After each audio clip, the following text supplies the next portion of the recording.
forever overhead. Happy birthday. Your 13th is important. Maybe your first really public day. Your 13th is the chance for people to recognize that important things are happening to you. Things have been happening to you for the past half year. You have 7 hairs in your left armpit now, 12 in your right.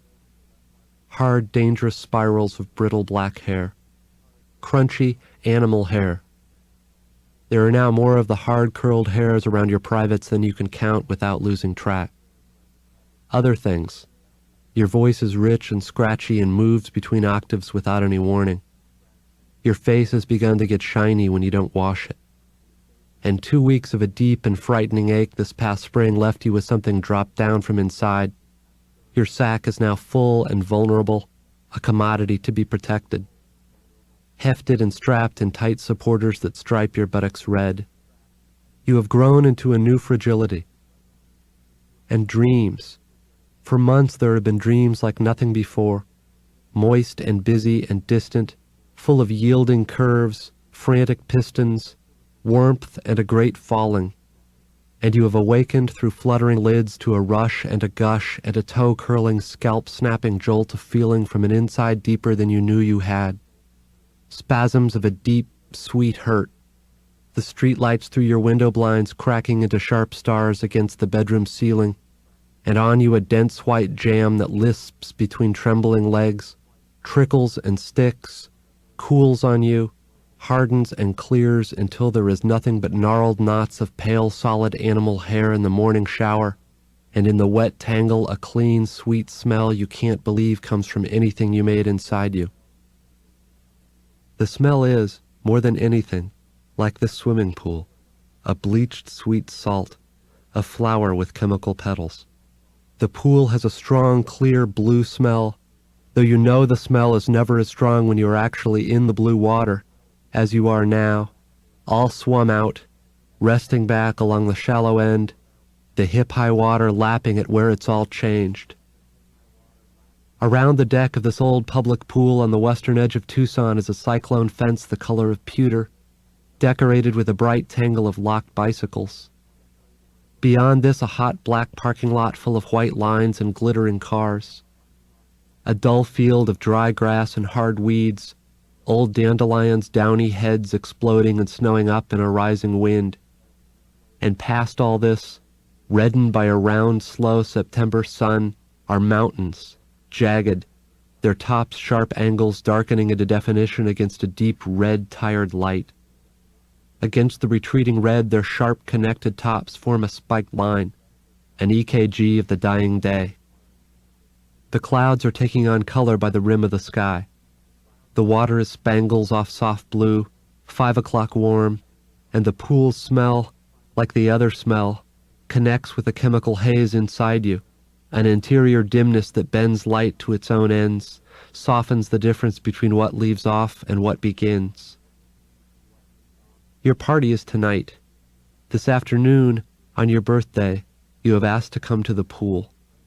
You wanted to come alone, but a birthday is a family day. Your family wants to be with you. This is nice, and you can't talk about why you wanted to come alone, and really, truly, maybe you didn't want to come alone. So they are here. Sunning. Both your parents sun. Their deck chairs have been marking time all afternoon, rotating, tracking the sun's curve across a desert sky heated to an eggy film. Your sister plays Marco Polo near you in the shallows with a group of loud, thin girls from her grade. She is being blind now, her Marco's being poloed. She is shut-eyed and twirling to different cries, spinning at the hub of a wheel of shrill girls in bathing caps. Her cap has raised rubber flowers. There are limp old pink petals that shake as she lunges at blind sound. There, at the other end of the pool, is the diving tank and the highboards tower. Back on the deck behind is the snack bar, and on either side, bolted above the cement entrances to dark, wet showers and lockers, are gray metal bullhorn speakers that send out the pool's radio music, the jangle flat and tinny thin. Your family likes you. You are bright and quiet, respectful to elders, though you are not without spine. You are largely good. You look out for your little sister. You are her ally. You were 6 when she was 0 and you had the mumps when they brought her home in a very soft yellow blanket. You kissed her hello on her feet out of concern that she not catch your mumps. Your parents say that this augured well, that it set the tone. They now feel they were right. In all things they are proud of you, satisfied, and they have retreated to the warm distance from which pride and satisfaction travel. You all get along well. Happy birthday. It is a big day, big as the roof of the whole southwest sky. You have thought it over. There is the high board. They will want to leave soon. Climb out and do the thing. Shake off the blue clean. You're half-bleached, loose and soft, tenderized, pads of fingers wrinkled. The mist of the pool's too clean smell is in your eyes. It breaks light into gentle color. Knock your head with the heel of your hand.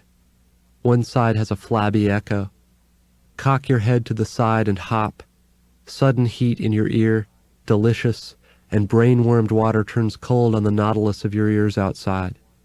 You can hear harder, tinnier music, closer shouts, much movement in much water.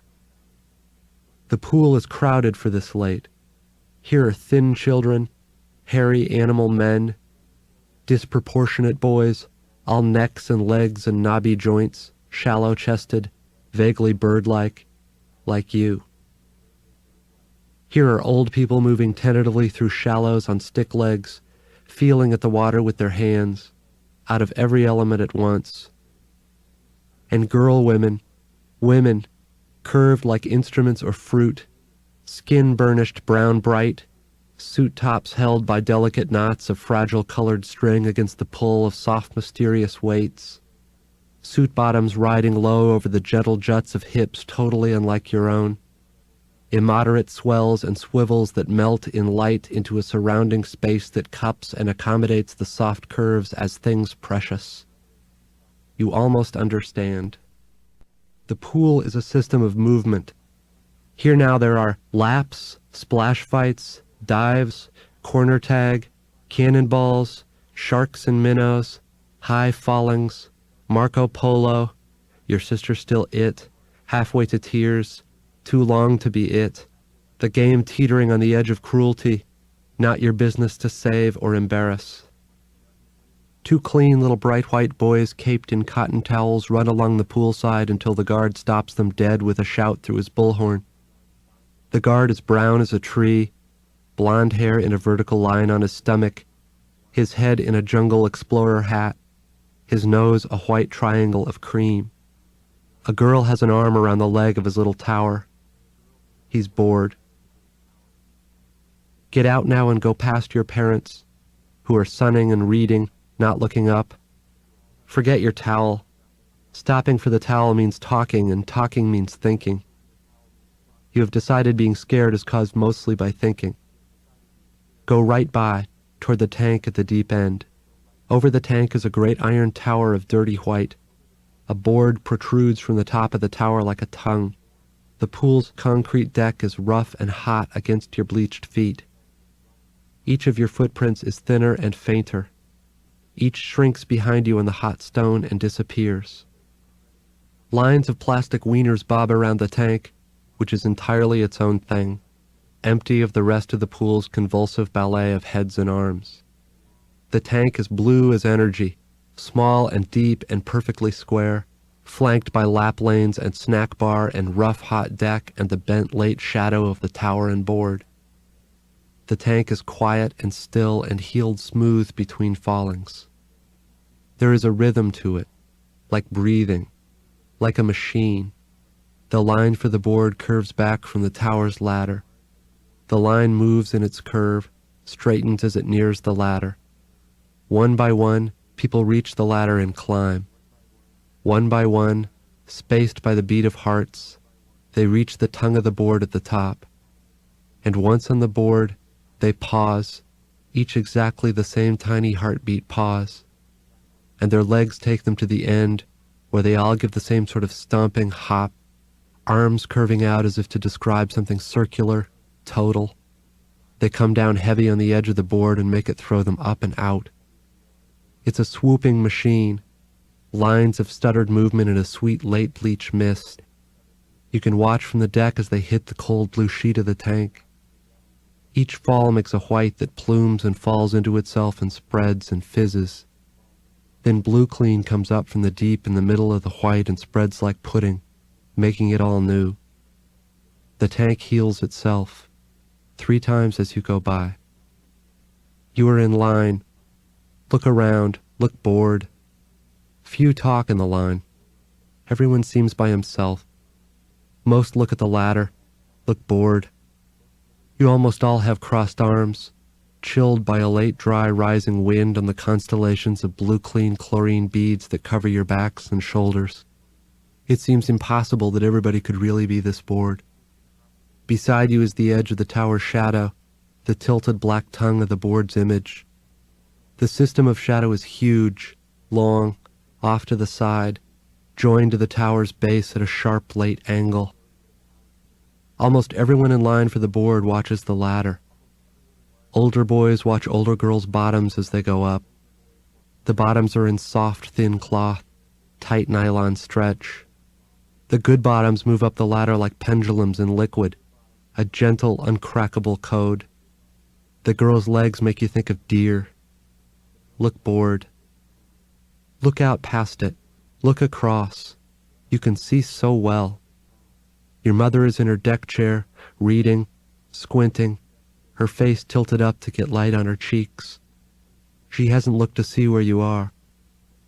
She sips something sweet out of a bright can. Your father is on his big stomach, back like the hint of a hump of a whale, shoulders curling with animal spirals, skin oiled and soaked red-brown with too much sun. Your towel is hanging off your chair and a corner of the cloth now moves. Your mother hit it as she waved away a sweat bee that likes what she has in the can. The bee is back right away, seeming to hang motionless over the can in a sweet blur. Your towel is one big face of Yogi Bear. At some point there has gotten to be more line behind you than in front of you. Now no one in front except 3 on the slender ladder. The woman right before you is on the low rungs, looking up, wearing a tight black nylon suit that is all one piece. She climbs. From above there is a rumble, then a great falling, then a plume, and the tank reheals. Now 2 on the ladder.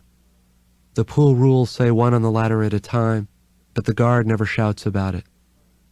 The guard makes the real rules by shouting or not shouting.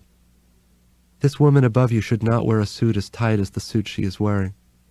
She is as old as your mother and as big. She is too big and too white. Her suit is full of her.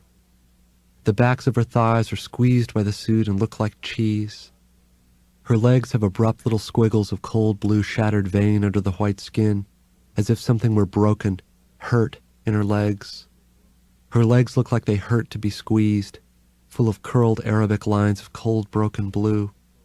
Her legs make you feel like your own legs hurt.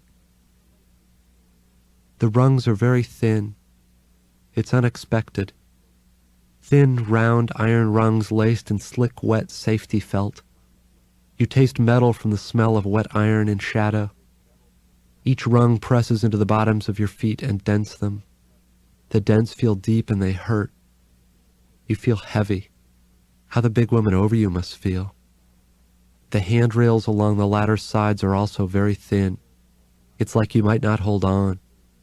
You've got to hope the woman holds on too. And of course it looked like fewer rungs from far away. You were not stupid. Get halfway up in the open, big woman placed above you, a solid, bald, muscular man on the ladder underneath your feet. The board is still high overhead, invisible from here, but it rumbles and makes a heavy flapping sound, and a boy you can see for a few contained feet through the thin rungs falls in a flash of a line, a knee held to his chest, doing a splasher. There is a huge exclamation point of foam up into your field of sight, then scattered claps into a great fizzing. Then the silent sound of the tank healing to new blue all over again. More thin rungs. Hold on tight. The radio is loudest here. One speaker at ear level over a concrete locker room entrance. A cool, dank whiff of the locker room inside. Grab the iron bars tight and twist and look down behind you, and you can see people buying snacks and refreshments below. You can see down into it, the clean white top of the vendor's cap, tubs of ice cream, steaming brass freezers, scuba tanks of soft drink syrup, snakes of soda hose, bulging boxes of salty popcorn kept hot in the sun. Now that you're overhead, you can see the whole thing. There's wind. It's windier the higher you get. The wind is thin. Through the shadow it's cold on your wet skin. On the ladder in the shadow your skin looks very white. The wind makes a thin whistle in your ears. 4 more rungs to the top of the tower. The rungs hurt your feet. They are thin and let you know just how much you weigh. You have real weight on the ladder. The ground wants you back. Now you can see just over the top of the ladder. You can see the board. The woman is there. There are 2 ridges of red, hurt-looking callus on the backs of her ankles. She stands at the start of the board, your eyes on her ankles. Now you're up above the tower's shadow. The solid man under you is looking through the rungs into the contained space the woman's fall will pass through. She pauses for just that beat of a pause. There's nothing slow about it at all. It makes you cold. In no time she's at the end of the board, up, down on it. It bends low like it doesn't want her. Then it nods and flaps and throws her violently up and out, her arms opening out to inscribe that circle, and gone. She disappears in a dark blink. And there's time before you hear the hit below. Listen, it does not seem good the way she disappears into a time that passes before she sounds, like a stone down a well. But you think she did not think so. She was part of a rhythm that excludes thinking. And now you have made yourself part of it too. The rhythm seems blind, like ants, like a machine. You decide this needs to be thought about. It may, after all, be all right to do something scary without thinking, but not when the scariness is the not thinking itself. Not when not thinking turns out to be wrong. At some point the wrongnesses have piled up blind. Pretend boredom, weight, thin rungs, hurt feet, space cut into laddered parts that melt together only in a disappearance that takes time. The wind on the ladder not what anyone would have expected. The way the board protrudes from shadow into light and you can't see past the end. When it all turns out to be different, you should get to think. It should be required. The ladder is full beneath you, stacked up, everyone a few rungs apart. The ladder is fed by a solid line that stretches back and curves into the dark of the tower's skewed shadow.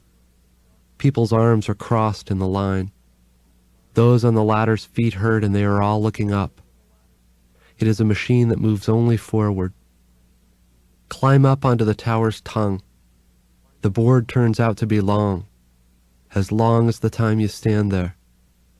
Time slows. It thickens around you as your heart gets more and more beats out of every second, every movement in the system of the pool below. The board is long. From where you stand, it seems to stretch off into nothing. It's going to send you someplace which its own length keeps you from seeing, which seems wrong to submit to without even thinking. Looked at another way, the very same board is just a long, thin, flat thing covered with a rough white plastic stuff. The white surface is very rough and is freckled and lined with a pale watered red that is nevertheless still red and not yet pink. Drops of old pool water that are catching the light of the late sun over sharp mountains. The rough white stuff of the board is wet and cold. Your feet are hurt from the thin rungs and have a great ability to feel. They feel your weight. There are handrails running above the beginning of the board. They are not like the ladder's handrails just were. They are thick and set very low, so you almost have to bend over to hold on to them. They are just for show. No one holds them. Holding on takes time and alters the rhythm of the machine. It is a long, cold, rough white plastic or fiberglass board, veined with the sad near-pink color of bad candy. But at the edge of the whiteboard, the edge, where you'll come down with your weight to make it send you off, there are 2 areas of darkness, 2 flat shadows in the broad light, 2 vague black ovals. The end of the board has 2 dirty spots. They are from all the people who've gone before you. Your feet as you stand here are tender and dented, hurt by the rough, wet surface, and you see that the 2 dark spots are from people's skin. They are skin, abraded from feet by the violence of the disappearance of people with real weight. More people than you could count without losing track. The weight and abrasion of their disappearance leaves little bits of soft, tender feet behind, bits and shards and curls of skin that dirty and darken and tan as they lie tiny and smeared in the sun at the end of the board. They pile up and get smeared and mixed together. They darken in 2 circles. No time is passing outside you at all. It is amazing.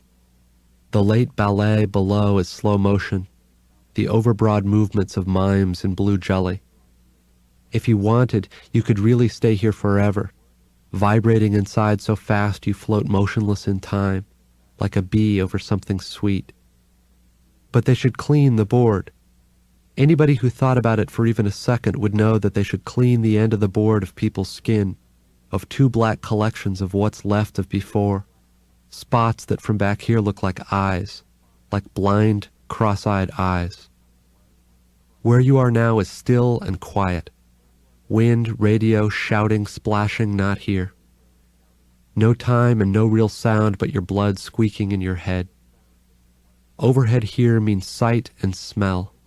The smells are intimate, newly clear. The smell of Bleach's special flower, but out of it other things rise to you like a weed-seeded snow.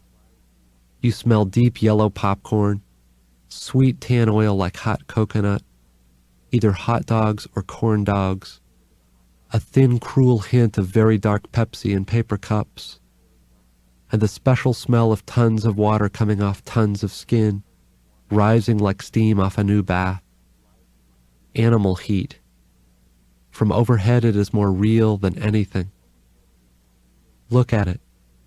You can see the whole complicated thing, blue and white and brown and white, soaked in a watery spangle of deepening red. Everybody. This is what people call a view. And you knew that from below you wouldn't look nearly so high overhead. You know now how high overhead you are. You knew from down there no one could tell. He says it behind you, his eyes on your ankles, the solid bald man. Hey kid, they want to know.